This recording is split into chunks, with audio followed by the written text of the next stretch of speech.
यदि मैं भविष्य की चिंता लेकर के बैठती हूँ तो आज मुझे समय अनुसार जो प्राप्ति हो सकती है वो मेरे हाथ से खिसकती जा रही है।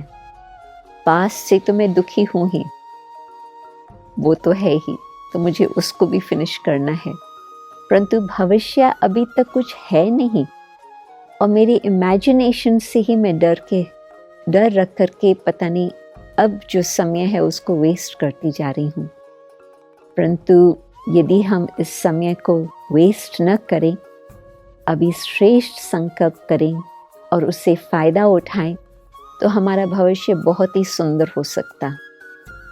दादी जान की 104 वर्ष में अभी थोड़ा समय पहले शरीर छोड़ा और लास्ट तक भी जनवरी मास में भी दादी अनेक स्थानों पर जाती रही, सेवाएं करती रही। तो दादी से कई लोग पूछते थे कि दादी आप में ये एनर्जी कहाँ से आती है? तो कहती थी कि हाँ, भगवान से तो आती है, परंतु भगवान तो तब देता जबकि भगवान देखता कि मैंने अपना कुछ भी व्यर्थ नहीं गंवाया है। न मैंने अपना समय वेस्ट किया है, न अपना श्वास वेस्ट किया है, न अपने संकल्प वेस्ट किए हैं, न अपना पैसा वेस्ट किया है। और रियलिटी में दादी की लाइफ बहुत सिंपल परंतु बहुत ही शक्तिशाली। तो जब हम ये ध्यान रखेंगे कि अपना समय और अपने संकल्प को हम वेस्ट न करें, अपने श्वास को अथवा अपने शब्दों को हम वेस्ट न करें और हर घड़ी को हम ये समझें कि अभी ये मेरे लिए गिफ्ट है, मैं अब जो चाहूँ अपना भविष्य उस अनुसार बना सकती हूँ, तो मैं अपने संकल्पों को इतना श्रेष्ठ बना कर रखेंगी। श्रेष्ठ संकल्प क्या है? कईयों को तो ये भी मालूम नहीं होगा। क्योंकि नेगेटिव संकल्प को हमने समझा कि ये तो नेचुरल है, परंतु नहीं। नेगेटिव संकल्प हमारे जो नेगेटिव फीलिंग्स बनाता है, उस कारण से आज हम अपने आप को दुखी करते हैं। संसार ने दुखी नहीं किया, भगवान ने नहीं दुखी किया, मैंने अपने संकल्पों से ही खुद को दुखी किया। तो पहले तो हम नेगेटिव संकल्प को छोड़ें। फिर नेक्स्ट आता है जो हमारे व्यर्थ संकल्प चलते हैं।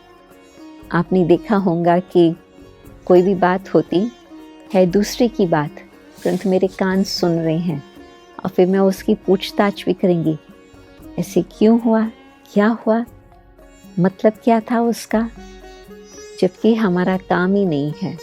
दूसरे की कहानी है, वो जाने, वो अपना हिसाब किताब जाने।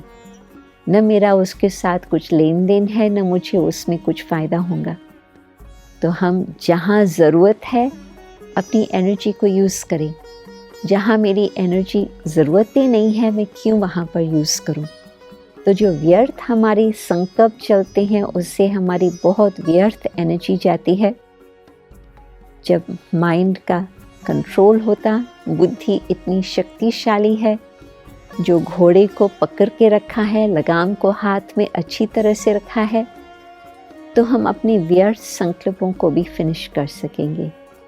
फिर नेक्स्ट आते हैं साधारण संकल्प। खाना, पीना, जाना, करना, सब बातें, ये तो संसार की बातें तो सदा ही चलती रहेंगी। और यदि हम अपने संकल्पों को इस तरह से चलाएंगे, साधारण संकल्प मीन्स साधारण जीवन, साधारण व्यक्ति, मुझे ऐसे ही चलना है, ठीक है। परंतु यदि मुझे इससे और ऊंचा जाना है तो मैं पहले तो ये सोचूं कि मैं शुद्ध संकल्प करूं, खुद के बारे में, परमात्मा के बारे में, सेवा के बारे में। शुद्ध संकल्प में शक्ति होती और शुद्ध संकल्प करते हमें ये भी पता चलता है कि श्रेष्ठ संकल्प, बहुत ऊंचे संकल्प जो अनेकों के भले के लिए होते हैं, वो मैं कैसे करूं? तो जब हम थोड़ा स्पिरिचुअलिटी को स्टडी करते हैं और हर रोज़ वो हम ध्यान रखते हैं स्टडी का क्योंकि जैसे हर प्रकार की एजुकेशन होती, स्पिरिचुअलिटी की भी एजुकेशन होती, तो आजकल स्पिरिचुअल एजुकेशन का हमें मालूम ही नहीं है क्या है, परंतु हम खुद ही स्पिरिचुअलिटी को थोड़ा स्टडी करें और हम हर रोज़ अपना ध्यान रखें कि मुझे इस एजुकेशन में आगे जाना है, तो फिर हमारे मन को बहुत श्रेष्ठ भोजन मिलता रहेगा हर रोज़। आप देखेंगे कि हम टेलीविज़न वॉच करते हैं, वीडियो फिल्म्स देखते हैं, वीडियो गेम्स खेलते हैं, उसमें वायलेंस, उसमें मारामारी किस प्रकार से होती, ठगी, चोरी, इसी को ही हम कहते हैं एंटरटेनमेंट। जैसे शरीर को हम आजकल ध्यान रखते हैं कि अच्छा भोजन मिले ताकि तबीयत हमारी ठीक रहे, इसी प्रकार से हमें सोचना है कि बुद्धि को किस प्रकार से हम भोजन खिला रहे हैं ताकि हमारी बुद्धि शक्तिशाली रहे और हमारे मन को अच्छे रास्ते पर चला सके। बुद्धि कमज़ोर होंगी तो मन को अच्छे रास्ते पर नहीं चला सकेंगी, कमज़ोर है, वो घोड़ा लगाम तोड़ के भागता रहता है। परंतु बुद्धि को अच्छा भोजन दिया सवेरे सवेरे, फिर बुद्धि को शक्ति होती जो वह लगाम को पकड़ के रखे और मन का घोड़ा सुख देने वाले रास्ते पर चलता, न कि दुख देने वाले रास्ते पर चलता। तो ऊंचे संकल्प, श्रेष्ठ संकल्प, जिससे सर्व का फायदा हो, सर्व के लिए कल्याण की भावना हो, वो हम रच सकते। और जैसे हमारा पिता कल्याणकारी है, वैसे हमें भी अपने जीवन में ये भावना रखनी होगी कि हम भी कल्याणकारी बने। तो यदि हम इतना अपने स्टेज को ऊंचा बनाते जा रहे हैं, तो आप सोचो, डिप्रेशन, एंग्जाइटी, फियर, ये सब हमारे जीवन से चला जाता। फियर का तो कोई क्वेश्चन ही नहीं। क्यों? क्योंकि हमें मालूम है हमने जो कुछ अच्छा किया है, बीज डाला है, उसका रिजल्ट मुझे सामने है, वो गारंटी है।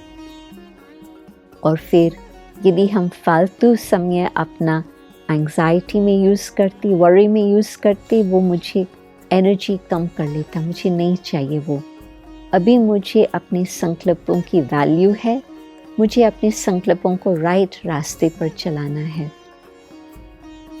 जो कुछ पास्ट में हुआ, किस न किस कारण से तो हुआ, वैसे ही नहीं कुछ होता है। Nothing happens by chance। परंतु आगे के लिए हम उसे सीख करके उसका नया मोड़ ला सकते।